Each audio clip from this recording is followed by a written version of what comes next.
UP के फर्रुखाबाद के गंगा तट पर पूर्णिमा के अवसर पर सैकड़ों की संख्या में श्रद्धालुओं का सैलाब उमड़ा। इस दौरान श्रद्धा भाव के आगे बुरी तरह से लॉकडाउन की धज्जियां उड़ती हुई देखी गईं। इसके अलावा सोशल डिस्टेंसिंग भी देखने को नहीं मिली। शायद लोग भूल गए कि कोरोना वायरस कहीं भी, कभी भी और किसी को भी हो सकता है। यूपी में वाराणसी के काशी विद्यापीठ ब्लॉक के अमराखेरा गांव में आंगनवाड़ी कार्यकर्त्री द्वारा फूड पैकेज का वितरण किया गया, जिसमें गर्भवती महिलाओं को दलिया और पौष्टिक आहार का पैकेट दिया गया। 22 परिवारों को आंगनवाड़ी सेकंड की अनीता देवी ने ये वितरण किया और सबका उत्साह भी बढ़ाया। साथ ही ये भी बताया कि समय समय पर कैसे खाना है और कैसे क्या करना है। इस दौरान उन्होंने ये भी बताया कि गर्भवती महिलाएं कोविड-19 को देखते हुए अपने स्वास्थ्य का विशेष ध्यान रखें और बाहर तो बिल्कुल भी ना निकले।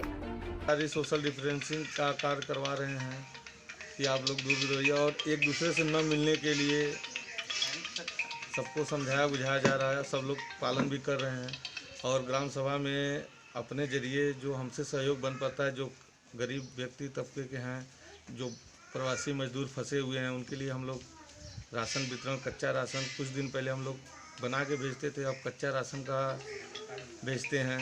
कम से कम 300-400 लाभार्थियों को हम कच्चा राशन वितरण करते हैं हर दूसरे दिन।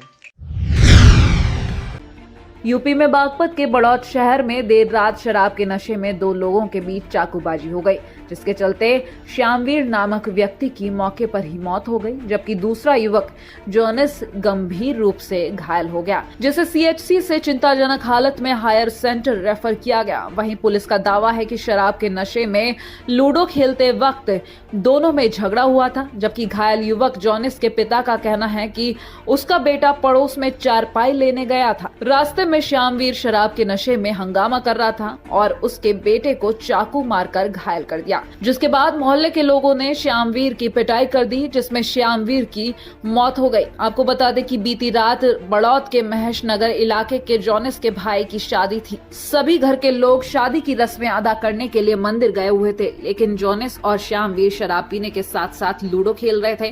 किसी बात को लेकर दोनों में विवाद हो गया, जिसकी वजह से श्यामवीर ने जोनिस पर चाकू से हमला कर दिया और जोनिस ने श्यामवीर की हत्या कर दी। आपस में झगड़ा। कौन कौन है ये एक लड़का हमारा है। क्या नाम है इसका? जोनिस है जी। और दूसरा का श्यामवीर है जी, वो पड़ोस में रह रहे थे। तो श्यामवीर को क्या हुआ? इनका झगड़ा हुआ जी। मैं कह नहीं सकता, मैं तो था ही नहीं। मैं वहाँ ये कैसे मिले वहाँ? ये दोनों घायल भी मिले हमें तो दोनों। अच्छा, क्या तुम्हारे घर में कोई शादी थी क्या? शादी है जी मेरे घर में, इससे छोटे भाई है। हम उसे देखा मंदिर जा रहे थे, तो ये हमें तो आए ना जब ऐसा बस लाठी मिली इसे ठाका जाते थे, मोहल्ले वाले ने बस अपना ठाका इसका एक आधा लाठी से मारते हुआ ये भीतर मन दिया घर में। कोविड-19 के कारण जारी लॉकडाउन को देखते हुए प्रवासी मजदूर पलायन करने के लिए मजबूर हैं, जिसमें कुछ मजदूरों को बसों द्वारा झारखंड भेजा जा रहा है।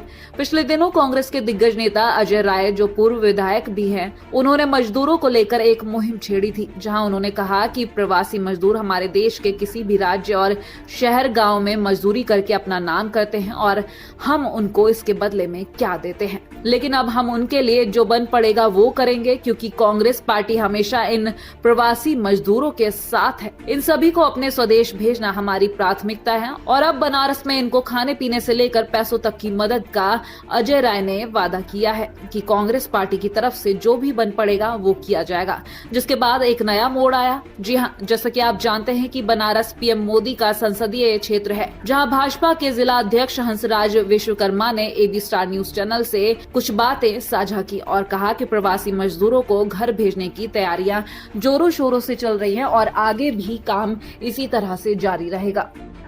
झारखंड से, बिहार से, पटना से, दिल्ली से, मध्य प्रदेश से जो यहाँ कमाने के लिए मजदूर आए थे, उनका बराबर भारतीय जनता पार्टी और काशी की जनता ने ख्याल रखा।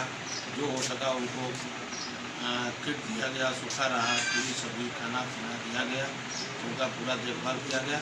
अब काफ़ी सरकार लॉकडाउन हम लोगों का चालू हो गया है, इसलिए उत्तर प्रदेश की सरकार और भारतीय जनता पार्टी के गृह मंत्रालय के गाइडलाइन जो आया है कि सभी मजदूरों को घर भेजा जाए वापस। यहाँ पे हम लोगों को साहब ये बोले हैं कि जैसे कि जितने पैसेंजर यहाँ बैठ रहे हैं उनका यहीं पे नाम रजिस्टर में लिख करके और आधार कार्ड से उनके बाप का नाम और उनका नाम लिख के उनके ज़िला में ले जाके उनके रोडवेज में ले जाके हम लोग वहाँ पे छोड़ रहे हैं।